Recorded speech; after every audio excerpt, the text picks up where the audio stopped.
Hello and welcome दोस्तों, welcome to easy investing. तो आज हम ऐसे ईटीएफ्स के बारे में बात करने वाले हैं जिनके थ्रू आप सरकारी कंपनियों में इन्वेस्ट कर सकते हैं। तो जिन जिन ईटीएफ्स को हम आज डिस्कस करेंगे उनमें जनरली वो कंपनीज़ हैं जो कि या तो गवर्नमेंट स्टॉक्स हैं या फिर वो कंपनियां हैं जिनमें सरकार की अच्छी खासी हिस्सेदारी है।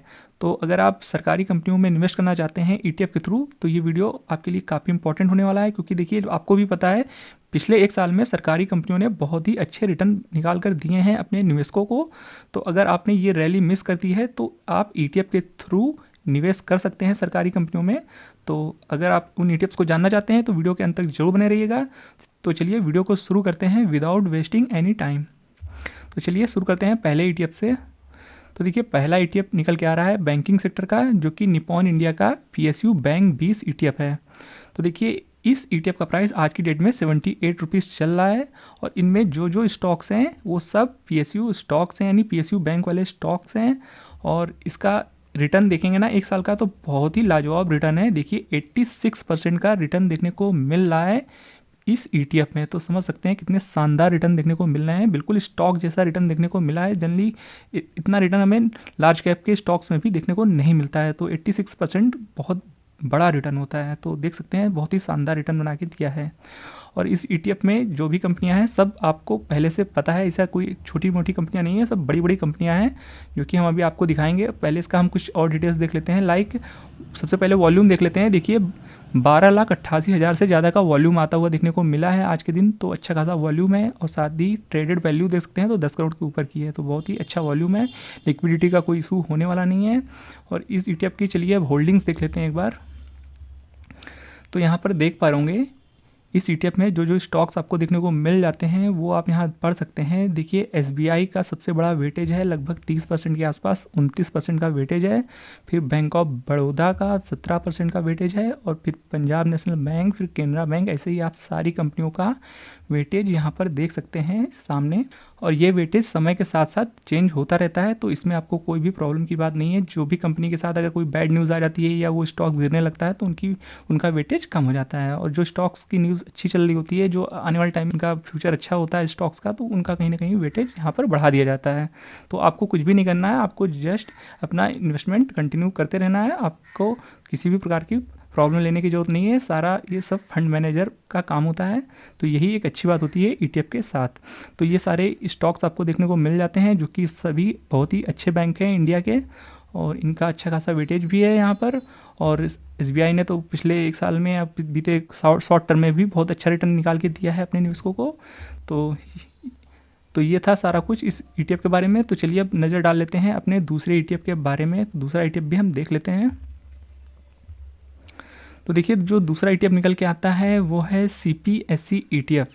तो देखिए ये भी एक तरह से, इसमें जो जो कंपनियां हैं जनरली वो कंपनियां हैं जिनमें सरकार की अच्छी खासी हिस्सेदारी है, या फिर कुछ ऐसे स्टॉक्स भी हैं जो गवर्नमेंट के स्टॉक्स हैं। और इसका स्टॉक का प्राइस, इस ईटीएफ का प्राइस आज की डेट में 81.7 चल रहा है। और इसमें अगर एक साल का रिटर्न देखेंगे तो देखिए यहाँ पर तो 104% के रिटर्न देखने को मिल रहे हैं। तो समझ पा रहे होंगे कि एक साल पहले जो भी यहाँ पर निवेश किया होगा, यानी फरवरी 2023 में जिन्होंने भी निवेश किया होगा, उनका पैसा आज की डेट में यानी फरवरी 2024 में 2 गुना से भी ज़्यादा हो चुका है। तो आप समझ सकते हैं कितना ज़बरदस्त रिटर्न देखने को मिल रहा है इस सीपीएससी ईटीएफ में। और एक साल में तो बहुत ज़बरदस्त रिटर्न देखने को मिल रहा है। बाकी इसका भी वॉल्यूम आपको अच्छा खासा देखने को मिल जाता है। 18 लाख के ऊपर का वॉल्यूम जनरेट होता हुआ देखने को मिला है आज के दिन। और टोटल ट्रेडेड वैल्यू है 14 करोड़ की। और इसमें स्टॉक्स कौन कौन से हैं उन्हें भी देख लेते हैं जल्दी से। तो यहाँ पे 11 स्टॉक देखने को मिल जाते हैं इस ईटीएफ में। और आपको ये सारे स्टॉक्स यहाँ आपको देखने को मिल जाते हैं। Power grid corporation of India, oil India, और उसका वेटेज आप यहाँ पढ़ सकते हैं। तो ये सारी कंपनीज़ हैं इस ईटीएफ में। तो देखिए अगर आप एक किसी सरकारी कंपनी में निवेश करना जाएंगे तो कहीं ना कहीं आपका वहाँ रिस्क ज़्यादा होता है। देखिए कंपनियाँ कितनी भी अच्छी हो, जब गिरने पे आती है तो फिर अच्छा खासा करेक्ट हो सकती है। तो फिर आप चाहे जितनी एनालिसिस कर लें वो धरी की धरी रह जाती है। तो देखिए इतने सारे स्टॉक्स में अगर आप एक साथ पैसा लगाएंगे तो कहीं ना कहीं आपका रिस्क बिल्कुल ना के बराबर हो जाता है, क्योंकि आप एक कंपनी में नहीं लगा रहे हैं, आप कई सारी कंपनियों में लगा रहे हैं, ईटीएफ के थ्रू लगा रहे हैं। तो यही ईटीएफ की एक बहुत अच्छी खूबसूरती होती है कि आप एक जगह पैसा नहीं लगा रहे हैं, आप कई सारे कंपनियों में इन्वेस्ट कर रहे हैं, एक गुच्छे को बाय कर रहे हैं ईटीएफ के थ्रू। तो कहीं ना कहीं आपका रिस्क कम होता है। तो देखिए ये सारी कंपनीज़ हैं, उनका वेटेज आप यहाँ पढ़ सकते हैं। तो चलिए बात कर लेते हैं अपने तीसरे ETF के बारे में। तो तीसरा ETF जो है वो है भारत 22 ETF। ये है ICICI प्रूडेंशियल की तरफ से और इसका ETF का प्राइस आज की डेट में 101.85 पे चल रहा है। और इसका 1 साल का रिटर्न देखेंगे तो यहाँ भी हमें बहुत ही ज़बरदस्त रिटर्न देखने को मिल रहे हैं, लगभग 70% के रिटर्न। तो हमने जैसा वीडियो को शुरू में ही कहा था कि देखिए इस पिछले 1 साल में सरकारी कंपनियों ने बहुत ही अच्छा परफॉर्म किया है, जिस वजह से तीनों ही ETF जो कि अभी तक हमने डिस्कस किया है उसमें सब में आपको बहुत ही शानदार रिटर्न देखने को मिल रहे हैं। इतना हमें जनरली लार्ज कैप में या मिड कैप में भी रिटर्न देखने को नहीं मिलता है जितना हमें यहाँ पे इस ETF में यानी सरकारी वाले ETF में देखने को मिल रहा है। तो यही एक बड़ी वजह है कि हम आपके लिए ये वीडियो लेके आए हैं कि देखिए जिन्होंने भी इस रैली को मिस कर दी है तो आज की डेट से भी अगर आप इसमें निवेश करना चाहते हैं तो कहीं ना कहीं आप थोड़ा बहुत अमाउंट से शुरू कर सकते हैं। बाकी चलिए इसके भी रिटर्न तो हमने देख लिए हैं, बाकी वॉल्यूम एक बार देख लेते हैं। तो वॉल्यूम इसका आज की डेट में 4 लाख के ऊपर आता हुआ देखने को मिला है। टोटल ट्रेडेड वैल्यू है 4 करोड़ के ऊपर की। तो अब चलिए बात कर लेते हैं इसमें कौन कौन से स्टॉक्स हैं। देखिए इनमें आप यहाँ देख सकते हैं, जैसा कि आपको नाम से ही पता है भारत 22, तो यहाँ पे जो स्टॉक्स हैं, नंबर ऑफ स्टॉक्स हैं वो 22 ही होने वाले हैं यानी 22। और फिर यहाँ आप देख सकते हैं कौन कौन सी कंपनियाँ हैं इनमें। तो सबसे बड़ी जो हिस्सेदारी है वो लार्सन एंड टर्बो की है। तो यहाँ आप देख सकते हैं 15% का वेटेज है। तो लार्सन एंड टर्बो में ज़्यादातर जो हिस्सेदारी है वो गवर्नमेंट की है और जो प्रोजेक्ट्स भी मिलते हैं तो लार्सन एंड टर्बो को गवर्नमेंट की तरफ से ही देखने को मिलते हैं। बाकी अदर कंपनियाँ भी आप यहाँ देख सकते हैं। तो इसमें भी SBI आपको देखने को मिल जाता है, उनका वेटेज आपसे यहाँ सामने पढ़ सकते हैं और इसका भी रिटर्न आपको शानदार देखने को मिला है। देखिए एक एक कंपनी के बारे में हम आपको बताएंगे तो वीडियो काफ़ी लंबा हो जाएगा। तो आप यहाँ व्यू कंप्लीट होल्डिंग में जाके आप यहाँ देख सकते हैं कौन कौन से 22 स्टॉक्स हैं। तो ये वो सारे स्टॉक्स हैं जो कि आप अपने स्क्रीन में देख रहे हैं और ये सारे ही स्टॉक का गुच्छा अगर आप एक बार में बाय करेंगे तो कहीं ना कहीं आपका रिस्क कम हो जाता है, क्योंकि 22 स्टॉक में आप एक साथ पैसा लगा रहे हैं, आप किसी 1-2 कंपनी में नहीं लगा रहे हैं। तो ETF में यही एक अच्छी बात होती है।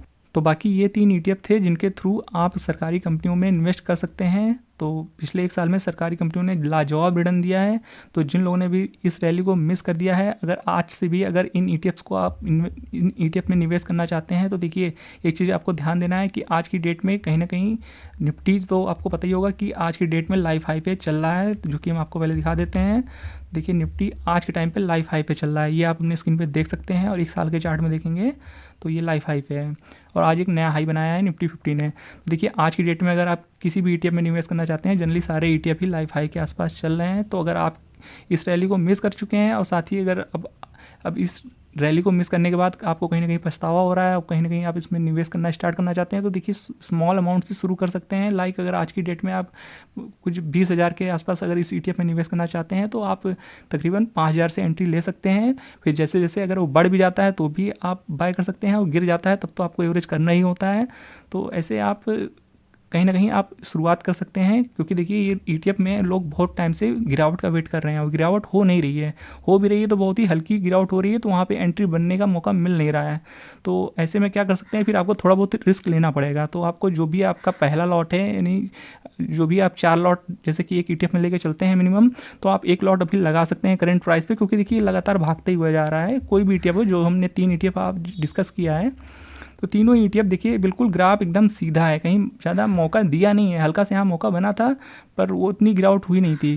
देखिए 80 से सिर्फ ये 74 तक ही आया था, 75 तक।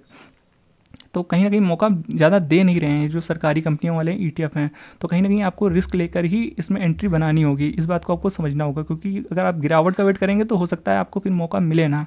तो कहीं ना कहीं अगर जैसे कि हम एक ETF में 4 लॉट लेके चलते हैं तो आप 1 लॉट किसी भी प्राइस पे लगा सकते हैं। आप ये मत देखिएगा कि लाइफ हाई के आसपास है, क्योंकि अब जब ये मौका ही नहीं दे रहा है तो फिर आप गिरावट हो ही नहीं रही है तो फिर आप क्या ही इंतज़ार करेंगे, इंतज़ार का कोई मतलब बनता भी नहीं है। तो ऐसे में आपको थोड़ा बहुत रिस्क लेना पड़ेगा। देखिए ETF है, अगर गिर भी जाता है तो आपके लिए अपॉर्चुनिटी ही लाएगा, तो आप 1 लॉट किसी भी प्राइस पे चाहे तो लगा सकते हैं। फिर अगर गिर जाता है तो आप अपना तकरीबन अगर 5% की गिरावट आती है तो आपको अपना दूसरा लॉट लगा देना है, और फिर उसके बाद भी 5% गिर जाता है तो आपको तीसरा लॉट लगा देना है। तो ऐसे ही आप अपनी इसमें इन्वेस्टमेंट जर्नी स्टार्ट कर सकते हैं। और जो भी इन्वेस्ट करिएगा वो लॉन्ग टर्म पर्पस के लिए करिएगा, तो फिर आपका रिस्क कहीं ना कहीं ना के बराबर हो जाएगा।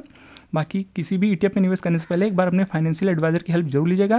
तो ये था वीडियो, कंप्लीट वीडियो इन सरकारी ETFs के बारे में। आई होप ये वीडियो आपको समझ में पसंद दोनों आया होगा। वीडियो अच्छा लगा हो तो वीडियो को लाइक और चैनल को सब्सक्राइब करना बिल्कुल भी मत भूलिएगा।